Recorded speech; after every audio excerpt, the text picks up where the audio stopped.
Hey y'all, the Dread Duck here again. Have a seat and join me in this virtual tavern for what will be a brief part 2 in my series on Bicolline.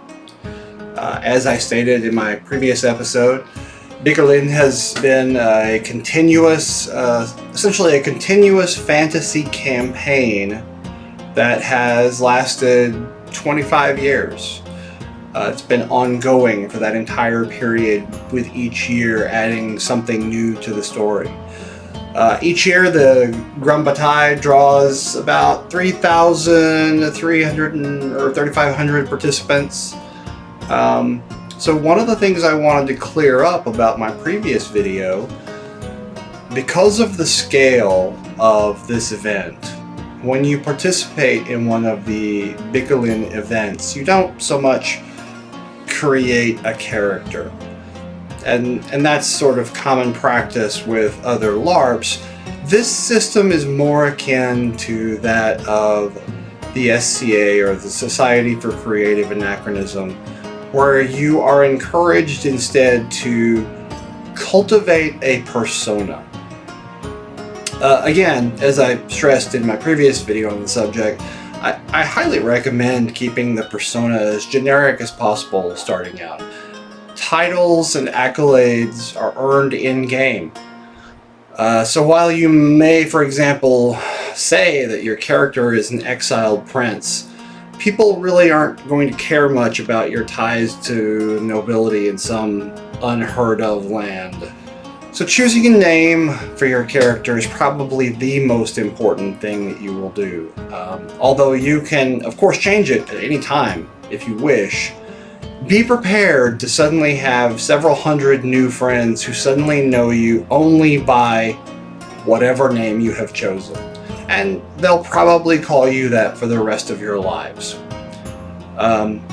So wait, you say, if I don't create a character, what can I do in game?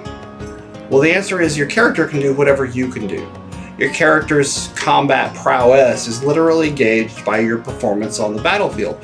Your musical talent is by how well you perform. Your ability to conjure magic is based on whether or not you have the ability to perform sleight of hand or illusions.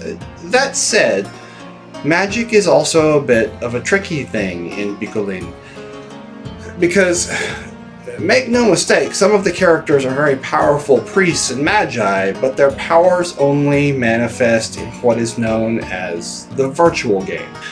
The virtual game is a long-term strategic and asset management part of the game. Much of it takes place online or through exchanges with the game masters, and I'm not going to delve into that in this video. I probably won't go deeply into it at all, because honestly it's frighteningly complex. It requires a lot of time and nuance to learn, and I'm just not prepared to dive into that at this point. So previously I talked about how Bicolline represents a wide variety of different cultures, both historical and fantasy. One of the ways in which this is accomplished is through guilds. So those of you familiar with like MMORPG style games understand that guilds, in the modern sense, are essentially just confederations of players with similar interests. At last count, Bicolline had over or around 170 individual guilds. Those guilds range in membership size from 5, which is the minimum needed to create such an entity, to, well, quite large, upwards of 100 plus in at least a couple of cases that I can think of offhand. The average guild probably has around 20 to 30 members. Guilds exist effectively in 2 different parallel aspects of the game. They are part of the virtual game, which, as we discussed, is sort of the online resource management thing. In the virtual game, each guild has a category. Non-exhaustive list is a military, commercial, political, religious, exploratory, arcane, There are even criminal and justice guilds. The category is determined at the guild's creation and usually has some connection to the guild's overarching theme. Such as a pirate guild might be criminal in nature or commerce in nature, though that's not necessarily the case. Guilds also often, though not always, align themselves with a kingdom or a geopolitical faction such as a religion. Again, this may manifest in-game as part of the guild's theme, the incorporation of sigils, colors, devices that represent their liege lords or who they are affiliated with, somehow incorporated into their guild's appearance or their guild's heraldry. And as all of this has been leading up to, each guild has something of a theme. The theme may be as simple and as loose as everybody wears the same colored surcoat or tabard on the field, or they carry shields with the guild's colors or heraldry. Or it may be as detailed as portraying a specific fantasy group or historic culture, such as a coalition of fae folk, a band of Nordic raiders, a cohort of Roman legionaries, or a federation of pirate kings.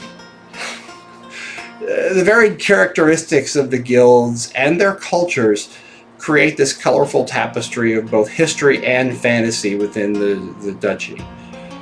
And of course, on the battlefield, for those guilds who choose to participate in combat, because of course not all do.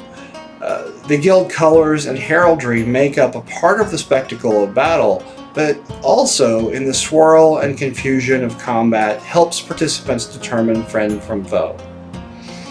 So in the next episode, we're going to begin with some video submissions from guild leaders explaining what the culture of their guild is, what their place in the world at large is, who or what they owe their fealty to, if any, and if you're interested, how you can contact them. So I'll see you all hopefully very soon with the first installment of the Guilds of Bicolline. Oh, and so I don't forget to like, share, and subscribe. Be sure to hit the notification bell to get updates when I release a new video. Let's help this channel grow so we can expose more people to the magic of Bicolline and see if we can't make 2021, as opposed to 2020, the biggest and best Grand Bataille ever. So thank you, and see you out there.